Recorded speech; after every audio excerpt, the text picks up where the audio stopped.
I met Rick about 10 years ago, and we discovered that we had a lot of interests that we shared, such as travel and checking out new places or mysterious places. That's right. Most of the time we're together, we're digging under rocks or, going caving and coming up with different things that we can push ourselves to see and explore new things, with both a passion really for ancient histories and treasure and all those sort of things.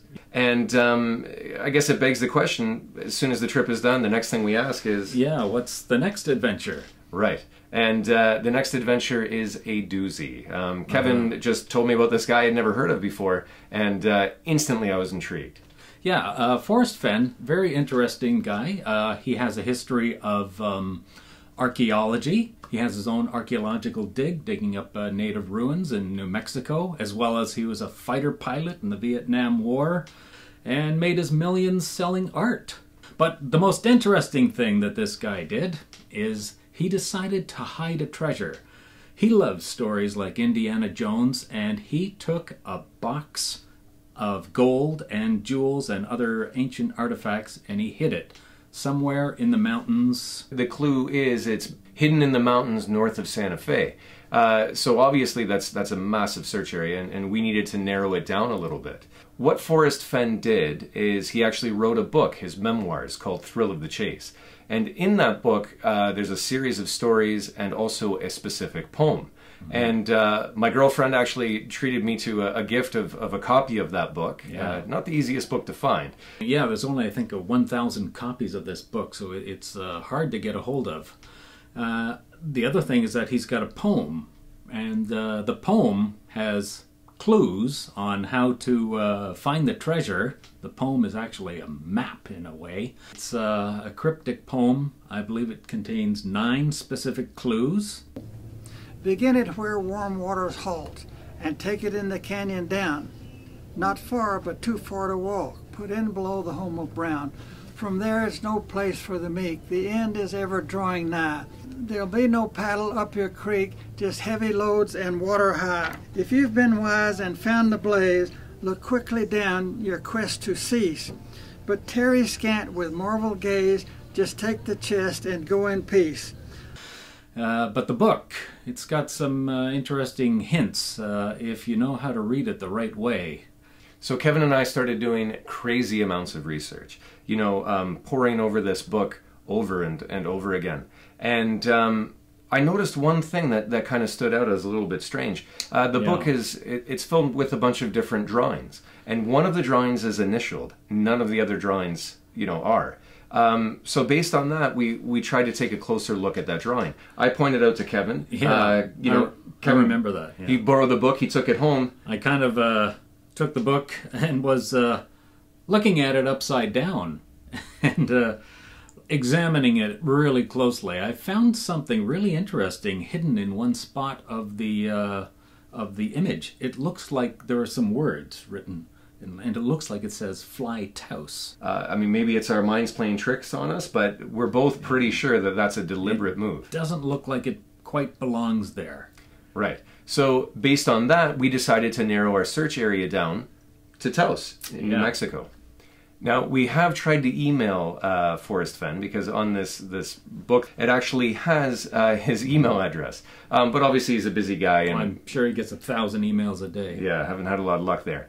But we do think that the key to interpreting the clues in the poem is to get inside Forest's head, to really understand who the man is, think like Forest. And I think the key to that is understanding his memoirs.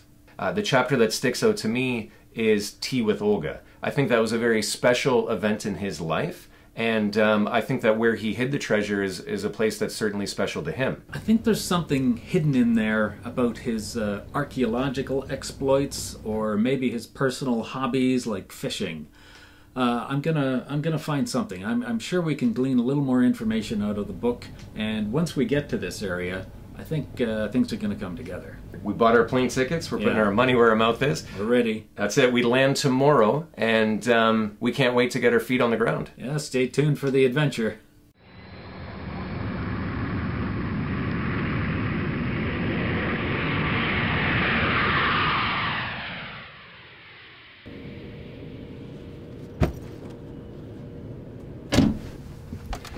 All right, well, we finally made it. We're here in Santa Fe at the hotel. Yeah, 5-hour delay. Yeah, but it was worth it because something incredible happened while we were on that flight. Yeah, I paid $9 for internet so I could use my iPad. Best $9 ever. We tried earlier to contact Forest Fenn with no response, but this time, while we're flying, he emailed us back and agreed to meet us for an interview. Unbelievable. I was taking a nap. Kevin woke me up and said, look who I got an email from. A last-ditch effort, he emailed him again, and this time Forrest wrote back. So that's what we're going to do. We're going to meet up with Forest Fenn at a local bookshop, and we're going to have a quick impromptu interview. And we've got a bit of a strategy going into this. Yeah, I think I'm just going to ask more questions about Forest Fenn and all his interests and hobbies, because I know he loves archaeology and he's got some great stories, and I want to hear them. And I'm going to ask about the treasure in kind of a roundabout way. I'm going to ask some questions that we have about the book, things that we noticed, and see if we can get a little bit more information out of him that maybe helps us towards our treasure hunt. Yeah. So we'll see you there at the interview at the bookstore. I came here today to meet with a couple of guys from Canada so that we could make a documentary. Well, so first off, Kevin and I would like to say thank you. The whole reason that we planned this trip and we came down here to New Mexico, we're having a great time so far, was because of your book and obviously the treasure hunt in the poem. My pleasure, sir. Having gone through the book, of those drawings, I notice only one of them has initials beside it. That's the one with the airplane diving? Yes. So those drawings, they aren't all done by the same artist? There's different artists who contributed? That one. Except that one. He's the one that's different. Okay. Interesting. In 1988, I was diagnosed with everybody thought was terminal cancer. I lost a kidney, and a 1-hour operation turned into 5. And my doctor told me that I had a 20% chance of living 3 years. Well, it took me a couple of weeks for that to soak in, and finally I decided that if I've got to go, who says I can't take it with me? I don't subscribe to all these things I've heard all my life. So I got this little treasure chest, and I started filling it up with wonderful things, primarily gold. And I've had so much fun collecting things over 75 years of actively collecting that if I've got to go, why not let somebody else go out and find my treasure chest and have as much fun doing that as I've had collecting these things. That was one of my motivations, but we're an obese society today. I wanted to get them out into the sunshine, smell what it's like to be I want to turn over a rotten log and see what's under it. Rick and I will be searching for the treasure, and if we happen to find it, we'd like to return that little bracelet that we've heard you speak about. Well, if you find that treasure chest, don't forget that I get 10% because I'm the one that hit it, remember? Well, you can help us sell the gold. That's right. It'll be hard to get it through the airplane and across the border, you know. Well, that treasure chest is 10 inches by 10 inches and it weighs 42 pounds. There are 20.2 troy pounds of gold in that treasure chest. It's heavy. It was so heavy that I was 79 or 80 years old when I hid that thing, and I had to make 2 trips from my car to where I hid that thing because it was that heavy for me. Oh. Well, I'm going to make him carry it all. Don't trust him. That bracelet. Why is that so important to you? You seem to have a real attachment to it. Well, I was getting ready to close that treasure chest. I had it full of, there's 265 big gold coins. There's hundreds and hundreds of gold nuggets. 2 of them are as big as a chicken egg.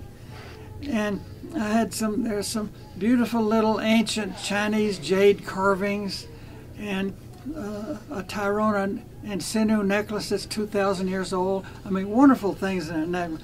But I wasn't in the treasure chest, and I looked around because I wanted to be in that treasure chest with all that stuff. So I looked at that bracelet and I said, well, I really didn't want anything in there that was cheap. And this was silver. It was nearly everything in that chest is gold. But I said, if I put that bracelet in there, something that I really enjoy, and I'll miss it a lot, but I said, I can say that part of me is in that treasure chest. And I put it in there, I closed the lid, and I just smiled I was very proud of myself It belongs to history now. Do you think anybody has found it yet, or do you think it's still out there? Nobody has found it. You're not going to find a treasure unless you decipher the 9 clues in the poem. And I wrote a blog this morning that says that poem is a map, and it'll take you to the treasure if you can follow its directions. It's difficult to follow, but it isn't impossible. You don't have to be lucky to find a treasure. Okay. You have to be smart. You have to read the poem and comprehend what the clues mean. Right. If you don't have the first clue, you don't have anything. All right, well, we just finished our interview with Forest Fenn. Kevin? That was amazing. What a treat to meet Forest Fenn. Super nice guy. So where are we headed now? We're on the road to Taos. Beautiful view. Yeah, I've been out here a lot, just looking at the view. Nice. A lot of birds here. A lot of birds here. It's actually pretty cold this morning. Oh my gosh. Last night I went out to get the one of the tripods. I touched the metal. It was so cold. It's crazy how hot during the day it gets, and then at night it's like near freezing. Yeah, you know? you have to dress for 2 time zones, Lots or of layers, temperature yeah. zones. But we'll be cooking by noon. Yeah. But before we go, let's head over to that Rio Grande Gorge Bridge. Yeah, I'd like to see it. Forrest had mentioned something about it. Why don't we... Yeah, he said we should go. It's a heck of a view, yeah. Just for the view.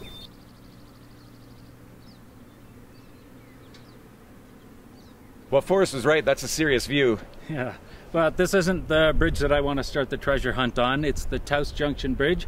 It's nearby, and let's go there next. As I have gone alone in there, and with my treasures bold, I can keep my secret where, and hint of riches new and old. Begin it where warm waters halt, and take it in the canyon down. Not far, but too far to walk. Put in below the home of Brown.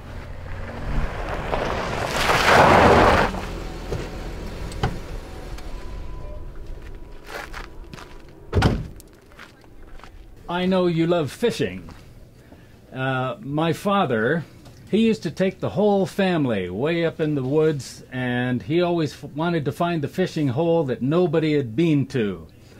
What are some of your favorite fishing areas in New Mexico? The Pecos River is a wonderful little fishing stream. But if you get up into northern New Mexico, in the trees and the hills, then there's lots of little streams, and all of them have fish in it. I was a professional fishing guide at age 13. This is the Taos Junction Bridge. I believe this is where warm waters halt, for a very specific reason. Now, Forest Fenn is an avid fisherman.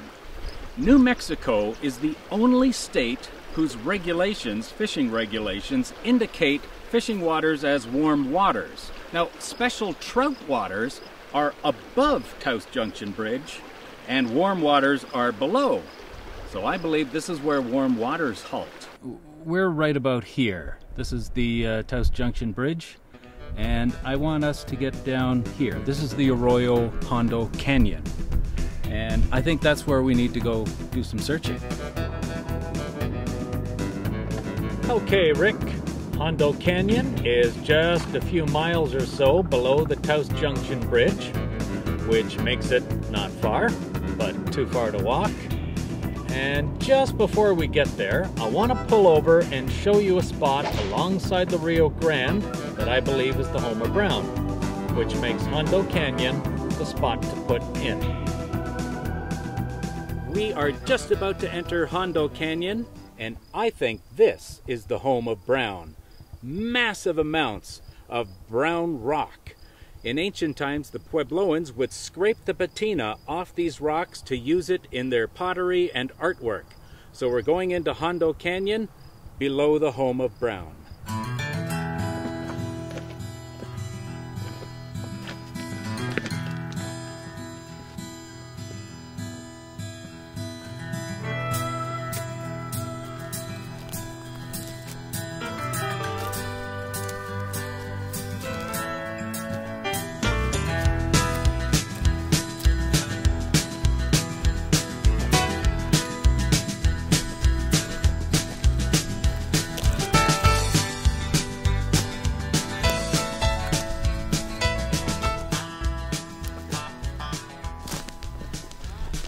Well, there will be no paddle up your creek.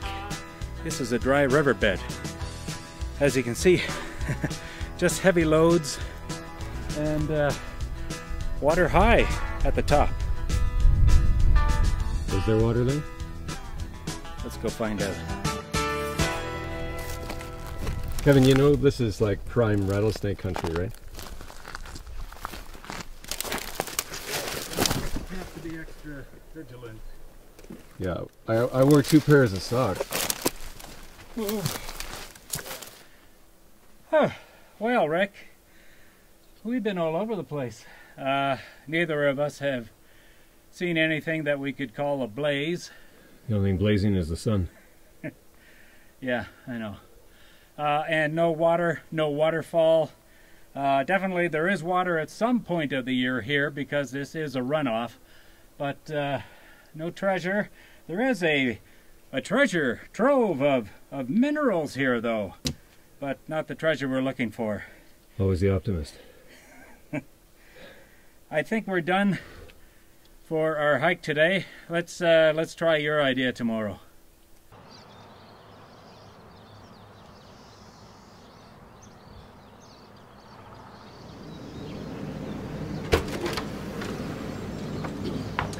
Morning.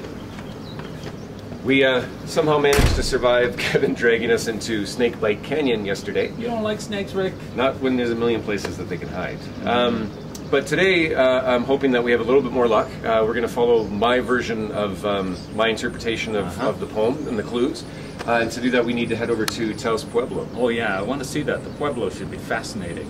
Taos Pueblo, it's kind of magic there, you know. There's a little stream of water that runs past Taos Pueblo, and that's a reason to build your Pueblo there. Very interesting. A lot of great stories have come out of there. Yeah, yeah. Well, it's worth a trip. Here we are at the Taos Pueblo. Now, there's many pueblos, but this one is very significant because it's a World UNESCO Heritage Site. And the reason for that is it's the longest continuously inhabited place in the United States. In fact, hundreds of years before Europe was pulling itself out of the Dark Ages, this area was inhabited. It's a very sacred area. That mountain back there, that's Pueblo Peak, also known as Taos Mountain.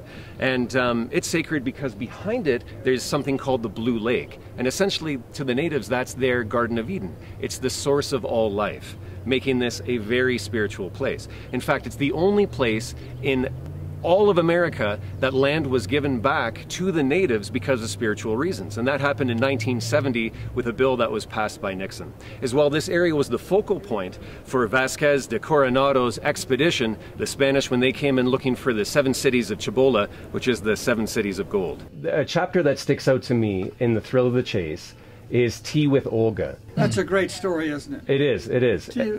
Olga lived next door to my gallery. She owned a little house there.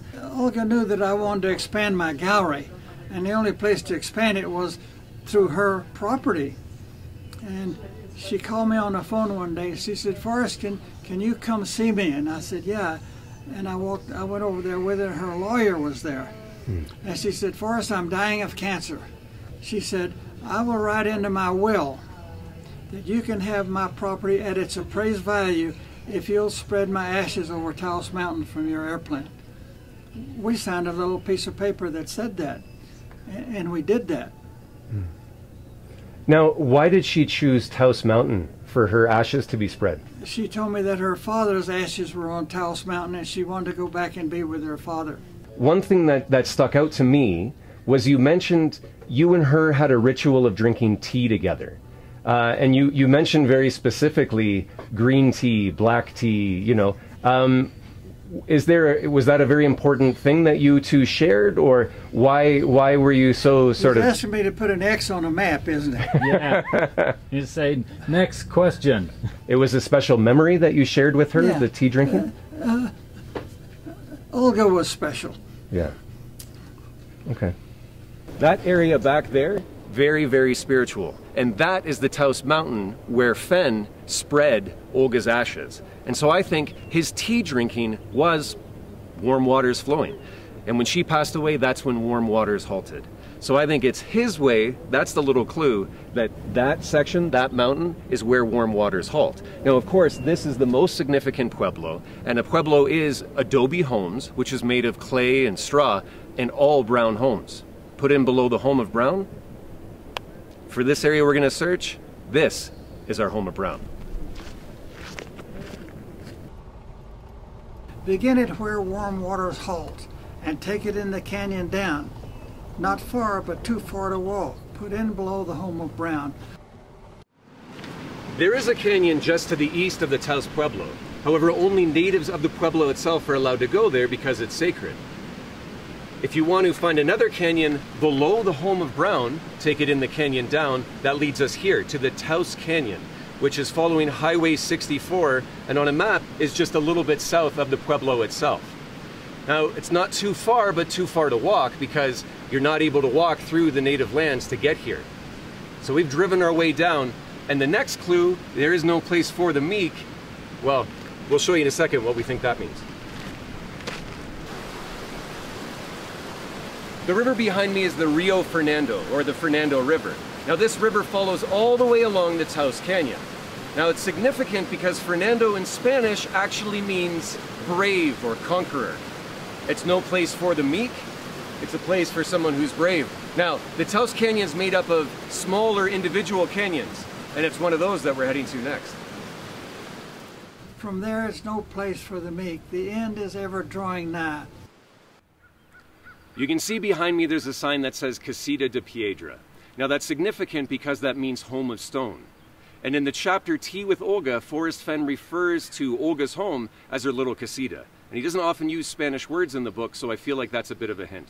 So we followed the Rio Fernando, the river that's brave, and that has led us to this part of Taos Canyon, which is actually called the Hanging Tree Canyon. The end is ever drawing nigh at the end of a noose of the hanging tree. That leads us into the Casita Canyon, where we're headed next.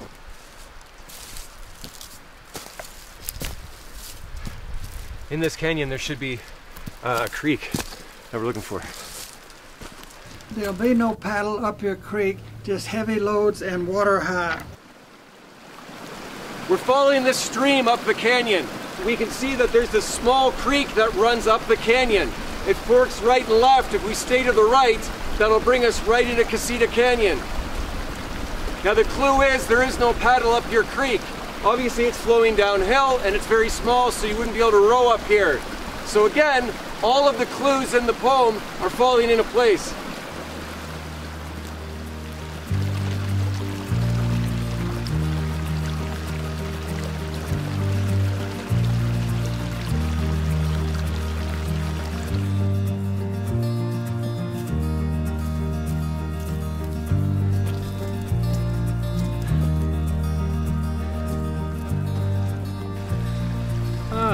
Okay, I guess we better be careful now. This is definitely some bear droppings. Bears love to eat nuts and seeds and berries, whatever they can find in the forest, and that's what it looks like. So we got to keep an eye out from now on.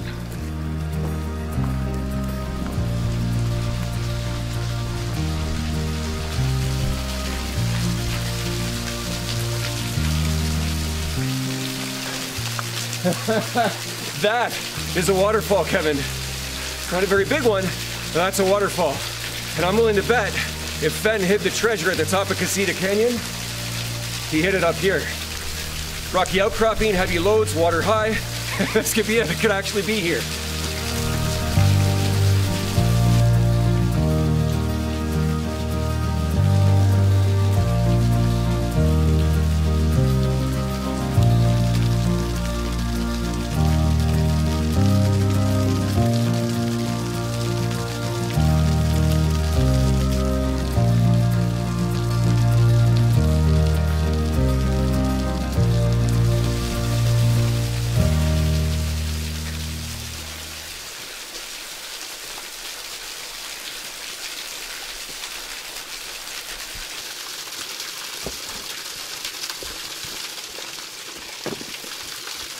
Let's start digging. Just turn over some rocks. I'm sure it's got to be here somewhere.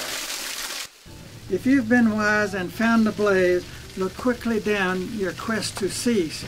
But tarry scant with marvel gaze, Just take the chest and go in peace.